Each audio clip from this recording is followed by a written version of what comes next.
Hello, and welcome back to Crafted Bricks. I thought I'd follow up my video of Jerac's beautiful T65 X-Wing Lego model with another one of Jerac's designs. This is, of course, the TIE Advanced Starfighter. We all know this as Vader's TIE. Now, for me, this is actually one of my favorite Imperial starfighters in the Star Wars universe.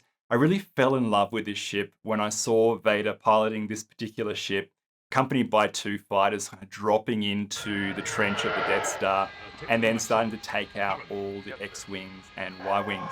Certainly, really great scenes, and to see this model was fantastic, and I've really liked this particular starfighter ever since.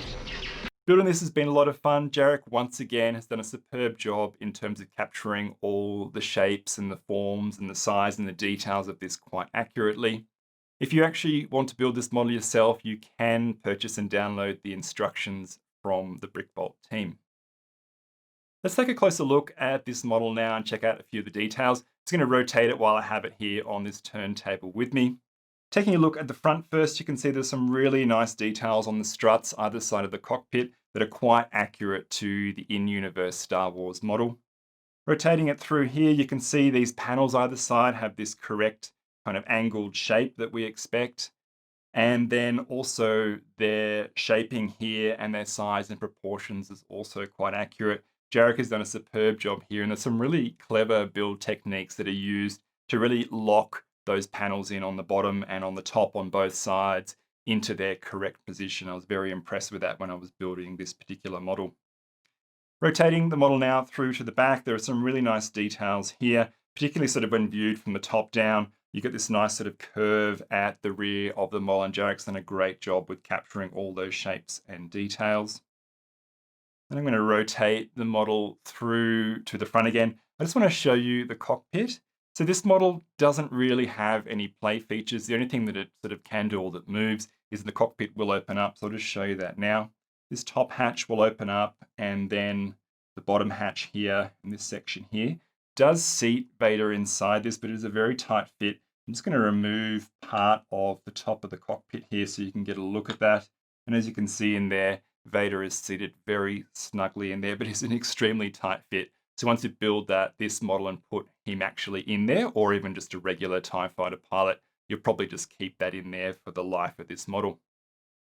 This really is a display model though. It's something that you want to build and then put on display. Not really something you swoosh around. What I'll do is I'll just quickly put the cockpit sort of back together. And then what I'll do is I'll just swoosh this around for you. It's quite funny that on the last video with the X-Wing, I actually got asked the question almost immediately, is it swooshable? Yes, the X-Wing is swooshable. It's a little bit fragile though. And the same applies here. I really want to sort of pick this up from the underside. I'm going to show you the underside soon, but you can kind of, swoosh this around if you want to, but it's not something that I'd sort of just roughly grab. It is a little bit fragile, just something to be aware of. What I might actually do is put it on its rear here. So that way you're getting a view of the underside here. There is no landing gear for this particular model, so it really just sits on these panels. I'm just going to rotate it carefully to the front. And here you get a view of what I was talking about with the curve at the underside of the model and some of the details there. Once again, Jerac has nailed it, which we sort of expect from him now. He's done quite a lot of these starfighter models. I just want to make a few comments about my experience with bricklinking the required parts for this model, and also comment on one of the build steps in the instructions. In terms of purchasing the parts for this model on Bricklink, I found buying the parts for this model quite straightforward. Most of the parts are quite common and therefore very easy to find on Bricklink and aren't too expensive. There is one notable exception to this. There is a 6x6 light bluish grey dish required for the roof hatch of the model that has a Star Wars TIE Advanced pattern printed on the hatch. That unfortunately is an extremely expensive part on Bricklink. So if you are deciding to go ahead and purchase the instructions for this model, you should just be aware of the cost of that particular part before you go ahead and make your decision. One other thing I will recommend when purchasing the parts for this model, you'll notice that there are a lot of parts specified in black color, and these are used for the wing panels of the model. I would highly recommend that you purchase additional items in terms of quantity for each of the black parts versus the minimum quantities specified in the parts list.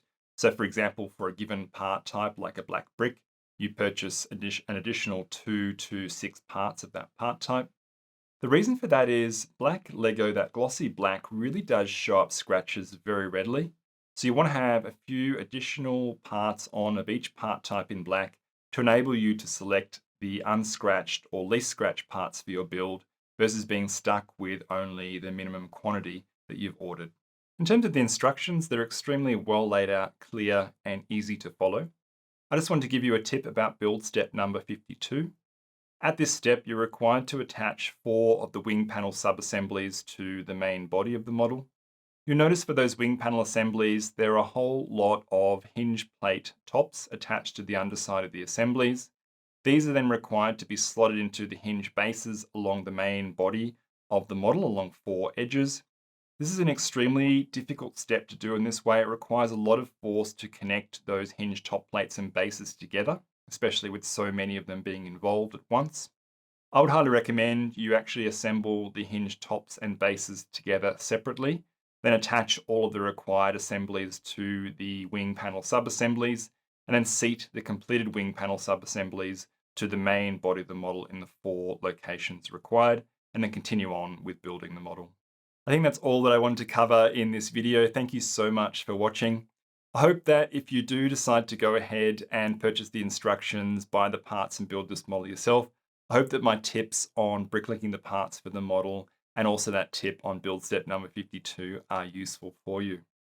If you've not yet subscribed, please consider subscribing. I'm trying to grow the channel. I'd love to have you on board. I definitely have a lot more videos on the way. I mostly feature custom Lego model builds, modifications to existing sets. So if you're interested in that, definitely consider subscribing. More videos are on the way. Till I see you in the next video, happy building, happy modding, and take care. Bye.